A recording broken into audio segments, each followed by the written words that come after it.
Hello friends.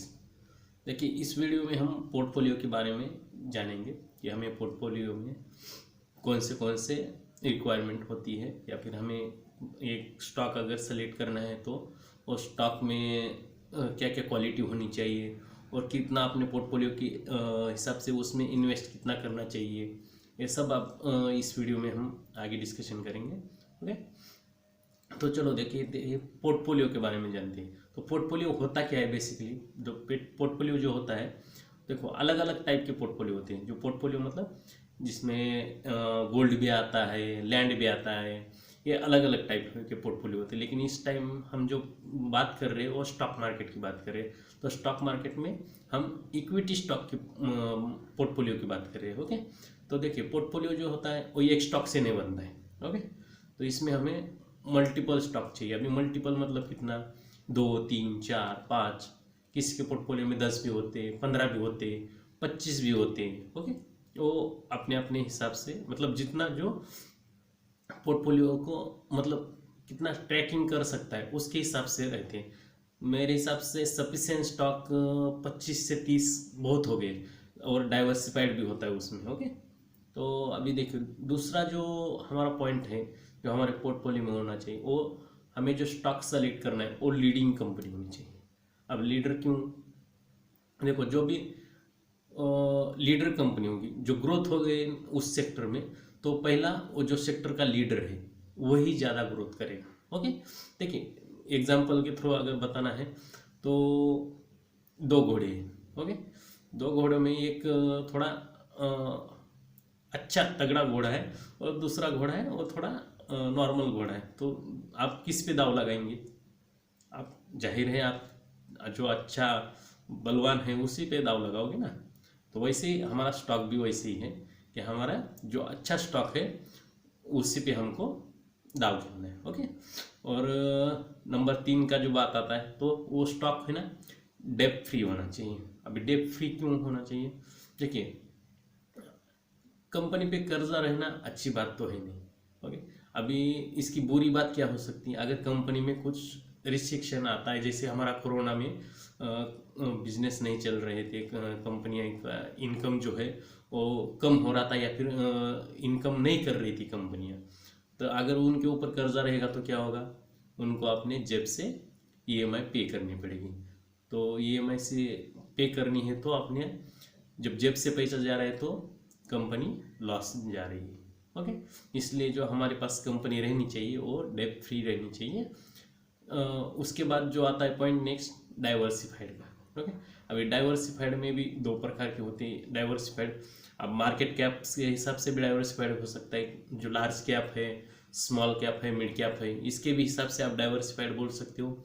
और लेकिन मैं यहाँ पे जो डाइवर्सिफाइड का मीनिंग जो बोल रहा हूँ वो अलग अलग सेक्टर में डाइवर्सिफाइड मतलब बोल रहा हूँ।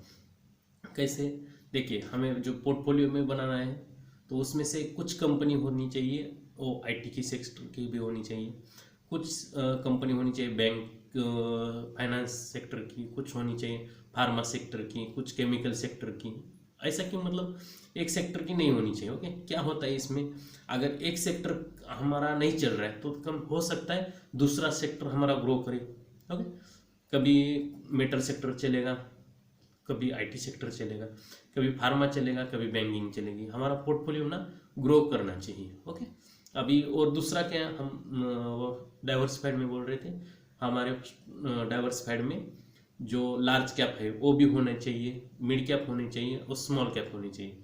क्यों, जब पोर्टफोलियो जब गिर रहा है या फिर मार्केट जब गिर रहा है तब हमारा जो लार्ज कैप है वो जो हमारे पोर्टफोलियो को संभालता है। ओके, और क्या मतलब वो लार्ज कैप उतना ज़्यादा गिरता नहीं है, जैसे कि स्मॉल कैप मिड कैप वो बहुत ज़्यादा गिरेंगे। स्मॉल कैप तुम्हारा आपका 40 50% तो ऐसे ही गिर जाएगा अगर गिरना चालू हो गया तो। ओके, इसलिए हमें स्टॉक में भी डाइवर्सिफाइड चाहिए और सेक्टर में भी डाइवर्सिफाइड चाहिए। मिड कैप स्मॉल कैप ये भी चाहिए, और सेक्टर फार्मा जो कि हमें लगनी चाहिए। ओके, आईटी जो भी उनका फ्यूचर है उस हिसाब से हमें स्टॉक में डाइवर्सिफाइड चाहिए। अभी नेक्स्ट सवाल आता है, एक शेयर में हम कितना इन्वेस्ट करें। ओके, तो देखिए ये तो ऐसा कुछ थंब रूल नहीं है, लेकिन उसके क्या है ना, बेनिफिट भी है और कुछ नुकसान भी है। ओके, अगर देखिए हमारे पास, अगर एग्जांपल के लिए मैं बोल रहा हूँ 10 स्टॉक है और आपका पोर्टफोलियो 1 लाख का है, तो हमें एक स्टॉक में हमने गलती क्या की है ये मैं बता रहा हूँ। हमने एक स्टॉक में 90% इन्वेस्ट कर दिया, तो आपका क्या हो सकता है, आपका एक तो अगर वो स्टॉक चला जिसमें 90% आपका इन्वेस्टमेंट गया है, तो आपको बहुत तेजी से अमीर बना सकता है। ओके, अगर चला तो। और बाय डिफ़ॉल्ट अगर वो नहीं चला या फिर वो डूबने लगा, तो आपका इन्वेस्टमेंट डूब जाएगा। ओके, मैं डूब जाएगा, ये नॉर्मल लैंग्वेज में बोल रहा हूँ। ओके, तो क्या हमें क्या करना है, हमें डाइवर्सिफाइड, उधर भी डाइवर्सिफाइड होना चाहिए हमारा पोर्टफोलियो जो है। तो ये कितना रखना है हमें, जब देखिए जब अच्छा स्टॉक है, ब्लू चिप्स लार्ज कैप है, तो नॉर्मली 10% ठीक है, 10%, 11-12%, अगर आपके हिसाब से आप कितनी रिस्क लेना चाहते हो उसके ऊपर। ओके, उसके बाद नेक्स्ट क्वेश्चन आता है कि हमें कब इन्वेस्टमेंट करना चाहिए। ओके, तो क्या है, देखिए इन्वेस्टमेंट का ऐसा कुछ रूल नहीं है कि कब इन्वेस्टमेंट करना चाहिए। फिर भी मैं 2 टाइप बताता हूँ, जो कि हमारा जो म्यूचुअल फंड रहता है उस टाइप का एक रहता है, और जो हमें डायरेक्ट स्टॉक में इन्वेस्ट करना है उसमें हम कब इन्वेस्ट करना चाहिए वो भी बताता हूँ। देखिए हमारे पास जब जॉब कर रहे लोग, तो सैलरी आती है मंथ की एंडिंग में, तो आपको स्टॉक की प्राइस नहीं देखनी है। आपको जब भी मंथ के स्टार्ट में या फिर मंथ के एंडिंग में आपको वो स्टॉक को खरीदना है। ओके, जैसे शिप चलती है हमारी, वैसे हमें स्टॉक में इन्वेस्ट करते रहना है। ओके, हर महीने इसमें आपको प्राइस नहीं देखना है कि स्टॉक कितना नीचे गया है कितना ऊपर गया है। ओके, एक रूल तो ये हो गया। अभी दूसरा क्या हो सकता है, दूसरा होता है स्टॉक जब आपका मतलब ऊपर से 10%, 15% गिर गया है नीचे, 5%, 10%, 15%, जो भी आपका आपके हिसाब से, और तब आपको उसको खरीद रहे हो, ये दूसरा होता है। ओके, दोनों में आप बाइंग कर सकते हो, कोई बात नहीं। ओके, अब जो इसका फ़ायदा क्या होता है, आप बोलोगे कि बाइंग के बारे में बोल रहे हो, अब इसको सेल कब करना है। तो देखिए अगर हमने ये फंडामेंटल सब चेक करके लिए है, तो स्टॉक को सेल करने का आपका अलग अलग नज़रिया हो सकता है, लेकिन जो बड़े लोग हैं, जो कि बड़े इन्वेस्टर हैं, वो लॉन्ग टर्म के लिए जो इन्वेस्ट कर रहे हैं, वो 5 साल 10 साल उसको इन्वेस्ट करते रहते हैं।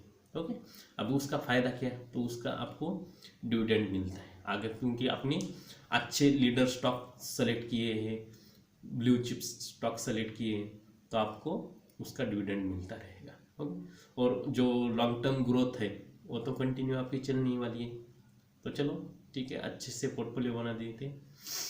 चलो मिलते हैं नेक्स्ट वीडियो में, तब तक के लिए अगर वीडियो लाइक करो अगर पसंद आता है तो, और चैनल पे पहली बार आए हो तो सब्सक्राइब करो। मिलते हैं नेक्स्ट वीडियो, तब तक के लिए बाय बाय।